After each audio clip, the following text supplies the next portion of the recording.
Hello everyone. Next अपना topic है concept of operating cycle. There is always a time gap between the sales and receipt of cash. Sale ਆਪਾਂ ਕਦ ਕਰਦੇ ਆਪਾਂ ਨੂੰ cash ਕਦ ਰਿਸੀਵ ਹੁੰਦਾ ਹੈ ਤਾਂ ਹਮੇਸ਼ਾ ਉਹਦੇ ਵਿੱਚ ਕੁਛ ਨਾ ਕੁਛ ਟਾਈਮ ਤਾਂ ਹੁੰਦਾ ਹੀ ਹੈ। Working capital is required to meet the needs of this period. ਹੁਣ ਆਪਾਂ ਨੂੰ ਵਰਕਿੰਗ ਕੈਪੀਟਲ ਹੀ ਜੋ ਆਪਾਂ ਨੇ ਪਿੱਛੇ ਪੜ੍ਹੀ ਹੈ ਡੇ ਟੂ ਡੇ ਐਕਸਪੈਂਸਿਸ ਲਈ ਆਪਾਂ ਨੂੰ ਨੀਡ ਹੈ ਉਸ ਟਾਈਮ ਦੀ। This time is technically termed as operating cycle of the business. ਇਸ ਨੂੰ ਆਪਾਂ operating cycle of the business ਵੀ ਬੋਲ ਦਿੰਦੇ ਹਾਂ।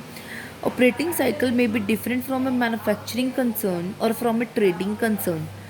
ਟ੍ਰੇਡਿੰਗ ਕੰਸਰਨ ਲਈ ਤੇ ਮੈਨੂਫੈਕਚਰਿੰਗ ਕੰਸਰਨ ਲਈ ਦੋਨਾਂ ਲਈ ਡਿਫਰੈਂਟ ਹੈ। In manufacturing concern this period will start from purchase of raw material and will end on the realisation of sales. ਮਤਲਬ ਜਿਹੜਾ ਮੈਨੂਫੈਕਚਰਿੰਗ ਕੰਸਰਨ ਦਾ ਪੀਰੀਅਡ ਹੈ ਇਹ ਸਟਾਰਟ ਹੋ ਜਾਂਦਾ ਵੀ ਜਦੋਂ ਆਪਾਂ ਨੇ ਕੰਪਨੀ ਨੇ ਰॉ ਮਟੀਰੀਅਲ ਪਰਚੇਜ਼ ਕਰ ਲਿਆ ਅਤੇ ਜਦ ਤੱਕ ਆਪਣੀ ਸੇਲਸ ਹੋਏਗੀ। Operating cycle refer to the time duration from the procurement of goods or raw material and ending the sales realization. The length and the nature of operating cycle may differ from one firm to another depending upon the nature and size of the business. Operating cycle the length ਤੇ nature different ਹੁੰਦੀ ਹੈ different nature ਤੇ size of the business ਤੋਂ।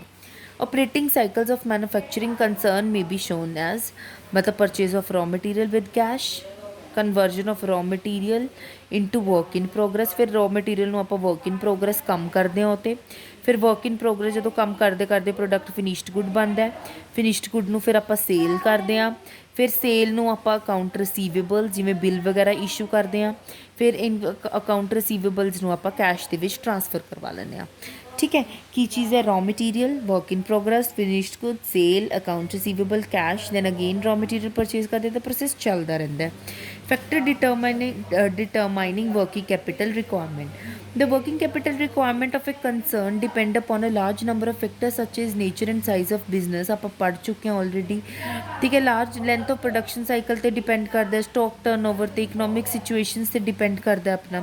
It is not possible to rank them because all such factors are of different importance. हर ਆਪਾਂ ਇਹ ਨਹੀਂ ਕਹਿ ਸਕਦੇ ਵੀ ਆਪਣੀ ਇਕਨੋਮਿਕ ਸਿਚੁਏਸ਼ਨ ਫਸਟ। ਠੀਕ ਹੈ, ਹੁਣ ਅੱਗੇ ਕੀ ਹੁੰਦਾ ਕਿ ਹਰ ਫੈਕਟਰਸ ਨੂੰ ਆਪਾਂ ਰੈਂਕ ਨਹੀਂ ਕਰ ਸਕਦੇ ਕਿ ਇਕਨੋਮਿਕ ਸਿਚੁਏਸ਼ਨ ਫਸਟ 'ਤੇ ਇੰਪੋਰਟੈਂਟ ਹੈ, ਸਟਾਕ ਟਰਨਓਵਰ ਸੈਕਿੰਡ 'ਤੇ ਨਹੀਂ। ਹਰ ਕਿਸੇ ਦੀ ਆਪਣੀ ਆਪਣੀ ਇੰਪੋਰਟੈਂਸ ਹੈ। ਹਾਊਐਵਰ ਦਾ ਫੋਲੋਇੰਗ ਕੁਛ ਇੰਪੋਰਟੈਂਟ ਇਹਨਾਂ ਨੇ ਇਨਫਲੂਐਂਸ ਕੀਤੇ ਨੇ ਫੈਕਟਰਸ ਦੱਸੇ ਨੇ ਵੀ ਜਿਹੜੇ ਵਰਕਿੰਗ ਕੈਪੀਟਲ ਰਿਕੁਆਇਰਮੈਂਟ ਨੂੰ ਇਨਫਲੂਐਂਸ ਕਰਦੇ ਨੇ। ਫਸਟ ਕੀ ਹੈ, ਨੇਚਰ ਆਫ ਬਿਜ਼ਨਸ। ठीक है, the manufacturing concern need more working capital. अगर since raw material need to be manufacturing companies को ज़्यादा वर्किंग कैपिटल की रिक्वायरमेंट होंगी है क्योंकि रॉ मटीरियल ਨੂੰ कन्वर्ट होना है फिनिश्ड प्रोडक्ट तो। ठीक है, सेल बिकम पॉसिबल ताई होएगी। Trading concern on the other hand need less amount of working capital since there is no processing of raw material into finished goods. ठीक है, क्योंकि इन्ना कोई फिनिश्ड गुड्स वाली रॉ मटीरियल तो फिनिश्ड गुड वाला कोई होएगा ही नहीं, तो ट्रेडिंग कंसर्नस नूं लेस वर्किंग कैपिटल चाहिए होंगी है। The service industries like warehousing transport require less working capital क्योंकि इन्होंने कुछ इन्वेंट्री बनाने की जरूरत नहीं हैगी। Scale of operation. The working capital investment of a concern are directly influenced by the size of its business which may be measured in terms of scale of operation। अगर अपनी ग्रेटर बिजनेस यूनिट है large requirement working capital अगर घट है तो अपन घट की ज़रूरत होएगी। Production cycle. Production cycle is the time span between the receipt of raw material and their conversion into finished production. आप किवें कहने कि अपनी ਜਦੋਂ ਆਪਾਂ ਨੇ ਰॉ ਮਟੀਰੀਅਲ ਪਰਚੇਜ਼ ਕਰ ਲਿਆ ਅਤੇ ਉਸ ਤੋਂ ਬਾਅਦ ਉਹ ਕਿੰਨੇ ਟਾਈਮ ਦੇ ਵਿੱਚ ਫਿਨਿਸ਼ਡ ਗੁੱਡਸ ਦੇ ਵਿੱਚ ਕਨਵਰਟ ਹੋ ਰਿਹਾ, that is a production cycle. Production cycle depend ਕਰਦਾ ਇਸ ਬਿਜ਼ਨਸ ਦੇ ਸਾਈਜ਼ 'ਤੇ। ਅਗਰ ਲੌਂਗਰ ਦਾ ਪ੍ਰੋਡਕਸ਼ਨ ਸਾਈਕਲ ਹੈ ਤਾਂ ਉਹਨੂੰ ਰਿਕੁਆਇਰਮੈਂਟ ਵਰਕਿੰਗ ਕੈਪੀਟਲ ਦੀ ਜ਼ਿਆਦਾ ਹੋਏਗੀ। ਠੀਕ ਹੈ, ਅਗਰ duration and length of production cycle will determine the requirement of working capital।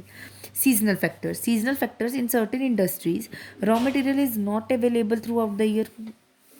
ਮਤਲਬ ਸਾਰੇ ਸਾਲ ਨਹੀਂ ਆਪਾਂ ਨੂੰ ਰॉ ਮਟੀਰੀਅਲ ਮਿਲ ਪਾਉਂਦਾ ਅਤੇ ਉਹਨਾਂ ਨੂੰ ਰॉ ਮਟੀਰੀਅਲ ਉਦੋਂ ਬਾਈ ਕਰਨਾ ਪੈ ਜਾਂਦਾ ਜਦੋਂ ਉਹਨਾਂ ਨੂੰ ਸੀਜ਼ਨ ਦਵੇ ਤਾਂ। ਠੀਕ ਹੈ, ਕਿ ਉਹਨਾਂ ਕੋਲ ਮਤਲਬ ਅਨਇੰਟਰਪਟਡ ਫਲੋ ਨਾ ਹੋਵੇ। ठीक है, प्रोसैस ड्यूरिंग द ईयर चलता ही रहे तो उन्होंने ह्यूज अमाउंट एक ब्लॉक हो जाती है, क्योंकि आप रॉ मटीरीयल में परचेज करते हैं तो उन्होंने आप वेयर हाउसिस के रखते हैं, तो वो आपको ज़्यादा वर्किंग कैपिटल की रिक्वायरमेंट होंगी है।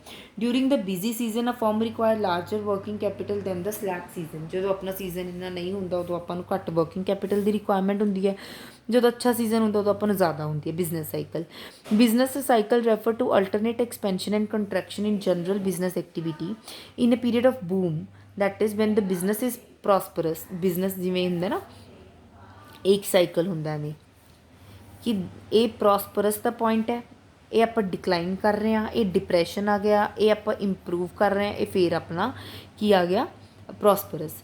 ठीक है, prosperous there is a need of large number. जो आप इस पॉइंट से होंगे तो अपन वर्किंग कैपिटल ज़्यादा रिक्वायर्ड होंगी है।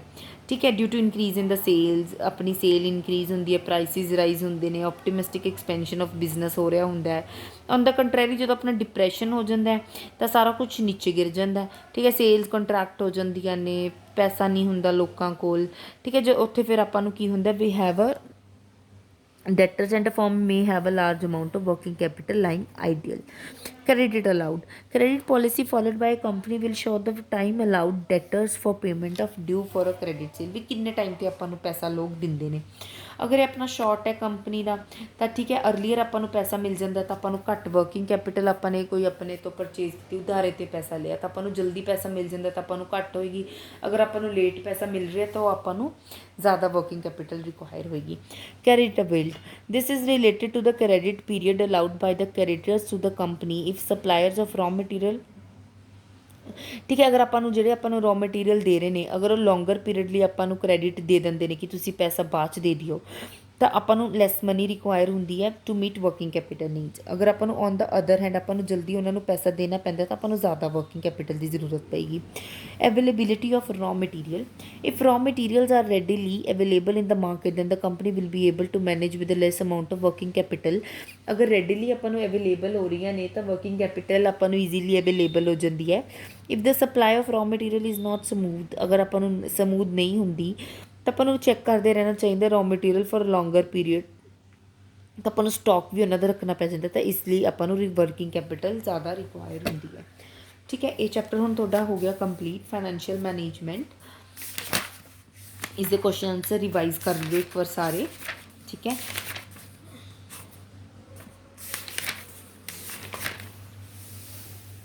नैक्सट अपना टॉपिक है फाइनैंशियल मार्केट। फाइनैंशियल मार्केट की आप इंट्रोडक्शन पढ़ लें एक बार। Financial market refer to the institutional arrangement for dealing financial assets and credit instruments. Deal करना फाइनैंशियल एसेट्स से credit instruments that is known as financial market. Link कर दी है सेवर्स ते बोरोवर्स दे विच। ठीक है, some people have surplus money, किन्ना कोल ज़्यादा मनी होंगी है तो उन्होंने होंगे कि असी किसी अच्छी तरीके नाल इन्वेस्टमेंट करिए, फिर आप सरप्लस मनी नूं ट्रांसफर करते हैं फाइनैंशियल मार्केट्स दे विच भी। आप मतलब की होंगे the money is transfer from surplus unit to servers lenders. जिमें आप जगह खरीद ली कुछ है ना, बैंक के विच इन्वेस्ट कर लिया, फाइनैंशियल मार्केट के विच इन्वेस्ट कर लिया, भी सेविंग कर ली बैंक के विच, कुछ सिक्योरिटीज़ कैपिटल मार्केट दियाँ सिक्योरिटीज़ खरीद लिया। The bank and financial market lend the money to business firm. फिर अगे फर्दर बैंक ते फाइनैंशियल मार्केट्स मनी लैंड कर दिया ने अगे बिजनेस नूं। Financial market is a market for creation and exchange of financial assets. कि आप फाइनैंशियल मार्केट एक मार्केट होंदी ने जिहदे विच आप फाइनैंशियल एसेट्स नूं एक्सचेंज करते हैं। फंक्शनस की ने इन्हां दे, mobilisation of savings and channelising them into productive uses. The main function of financial market is to facilitate the transfer of saving from household savers to form investors. मतलब की होंदा है भी मेन फंक्शन इन्हां दा की होंदा है कि इन्हों ने ट्रांसफर करनी होंगी है सेविंग्स अपने घर दियाँ सेविंग्स तो फर्म दियाँ सेविंग्स तो। ठीक है, फिर इन्होंने अपनी सेविंग्स नूं किते अच्छी जगह तो यूटिलाइज करना होंदा है। डिफरेंट इन्वेस्टमेंट्स ऑप्शन मिल जाते हैं सेवर्स नूं कि तुसीं अपने बैंक फाइनैंशियल मार्केट्स के विच ही अपने बैंक आ जाते हैं। ठीक है, कुछ भी आ जाता, स्टॉक एक्सचेंज वगैरह कंपनी आ जाती जिहदे विच आपां अपना पैसा इन्वेस्ट करते हैं। Facilitate price determination, the price of everything determine होंदा है ठीक है, क्योंकि मार्केट फोर्सिस ਦੇ ਵਿੱਚ demand and supply the household supply their surplus funds in the financial market and business firm make demand. ਜਦੋਂ ਆਪਾਂ ਹਾਊਸ ਹੋਲਡ ਘਰ ਦੇ ਆਪਾਂ ਲੋਕ ਅਗਰ ਆਪਾਂ ਮੇਰੇ ਕੋਲ ਸੇਵਿੰਗ ਪਈ ਹੈ ਸਪੋਜ਼ 2 ਲੱਖ ਦੀ, ਮੈਂ ਫਾਈਨੈਂਸ਼ੀਅਲ ਮਾਰਕੀਟ ਦੇ ਵਿੱਚ ਇਨਵੈਸਟ ਕਰ ਦਿੰਦੀ ਹਾਂ, ਤਾਂ ਜਿਹੜੇ ਕਿਉਂਕਿ ਅੱਗੇ ਜਿਨ੍ਹਾਂ ਨੇ ਬਿਜ਼ਨਸ ਚਲਾਉਣਾ ਹੁੰਦਾ ਉਹਨਾਂ ਨੂੰ ਡਿਮਾਂਡ ਹੁੰਦੀ ਆ ਉਸ ਪੈਸੇ ਦੀ। ਠੀਕ ਹੈ, an interaction between the saver and business firms will help in determining the price of securities in, ਮਤਲਬ ਇੰਟਰੈਕਸ਼ਨ ਹੁੰਦੀ ਹੈ, ਫਿਰ ਮੇਰੀ ਤੇ ਬਿਜ਼ਨਸ ਫਰਮ ਦੀ ਇੰਟਰੈਕਸ਼ਨ ਹੋਏਗੀ ਇੱਕ ਦੂਜੇ ਦੇ ਨਾਲ। ਪ੍ਰੋਵਾਈਡ ਲਿਕੁਇਡਿਟੀ ਟੂ फाइनेंशियल एसेट्स, ਹੁਣ कुछ अगर मेरा गोल्ड वगैरह है तो मैं फाइनेंशियल मार्केट ਦੇ ਵਿੱਚ ਈਜ਼ੀਲੀ अगर अपनी सोल्ड आउट कर ਦਾਂ ਤਾਂ ਮੈਨੂੰ ਪੈਸਾ ਮਿਲ ਜਾਂਦਾ ਹੈ। It provide liquidity to financial assets as they can easily be converted into cash whenever they are required. The holders of financial assets can easily sell them through the mechanism of financial markets. Reduce the cost of transaction. Financial markets provide full information about securities being traded to buyers and sellers. Buyers ਨੂੰ ਵੀ sellers ਨੂੰ ਵੀ proper ਇੱਕ security provide ਕਰਦੀ ਹੈ ਕਿ ਨਹੀਂ ਤੁਹਾਡਾ ਪੈਸਾ secure ਹੈ, ਤੁਸੀਂ ਇੱਥੇ ਇਨਵੈਸਟ ਕਰ ਸਕਦੇ ਹੋ। It provides a common platform provide ਕਰ ਦਿੰਦੀ ਹੈ ਬਾਇਰਸ ਤੇ ਸੈਲਰਸ ਨੂੰ ਕਿ ਉਹਨਾਂ ਦੀ ਇੰਡੀਵਿਜੂਅਲ ਦੋਨਾਂ ਦੀ ਨੀਡਸ ਫੁਲਫਿਲ ਹੋ ਜਾਂਦੀਆਂ।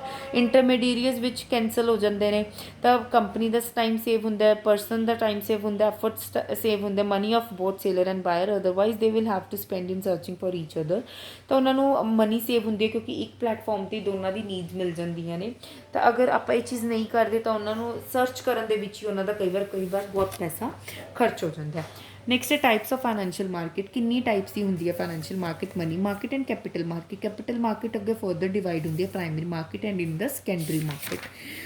ਠੀਕ ਹੈ, ਨੈਕਸਟ ਆਪਾਂ ਕਲਾਸ ਦੇ ਵਿੱਚ ਸਟਾਰਟ ਕਰਾਂਗੇ ਮਨੀ ਮਾਰਕੀਟ।